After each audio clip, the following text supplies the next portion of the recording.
पिता उग्रसेन को ही राजा बनाया। राम जी ने रावण का वध किया है तो उन्हीं के भाई विभीषण को राजा बनाया। राम जी ने यदि बाली का वध किया है तो उन्हीं के भाई सुग्रीव को राजा बनाया। इसीलिए वो भगवान है। हम लोग कोई काम करते हैं तो अपने लिए करते हैं, इसीलिए उनकी पूजा होती है। ऐसा सोच करके अब क्या होता है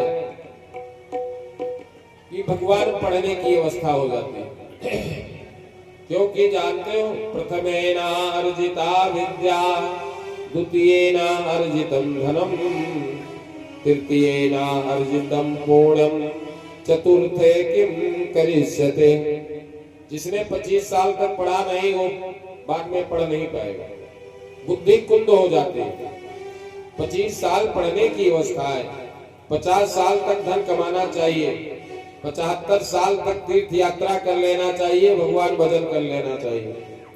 चतुर्थे किम करिष्यत, चौथे में क्या करोगे? जब राम राम कहो तब लाभ लाभ जाइयो, दांत एक नहीं रहेगा, कहो राम राम हो जाएगा, लाभ लाभ दूर दूर हो जाएगा। इसलिए हमारे शास्त्रकारों ने इस अवस्था को बांटा है। 25 साल तक पढ़ना चाहिए, 50 साल तक धन अर्जित करना चाहिए, 75 साल तक तीर्थ यात्रा, भगवान भजन, श्रीमद् भागवत महापुराण की कथा, ये सब कर लेना चाहिए। चतुर्थे किम करिष्यते, चौथे में क्या करोगे? जिस हाथ में कंठी की जरूरत है, माला की जरूरत, उसमें डंडी आ जाएगी, टेकने लायक हो जाओगे, कैसे भजन होगा? ऐसा सोच करके कन्हैया पढ़ने जाते हैं। एक बार बोलो गोविंद भगवान की। उस समय उज्जैन नगरी में महाराज सांदीपनी जी का आश्रम है, वहीं पर कन्हैया बलदाऊ भैया चल देते हैं।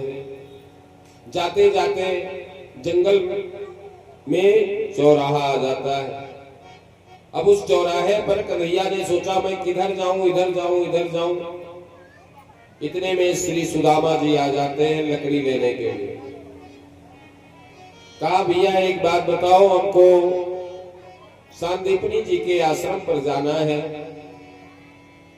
कन्हैया के स्वरूप को देखकर सुदामा मोहित हो जाते हैं। कल के प्रसंग में मैंने बताया कि भगवान के स्वरूप को देखकर दुश्मन भी मोहित हो जाता है, शत्रु भी मोहित होता है। नहीं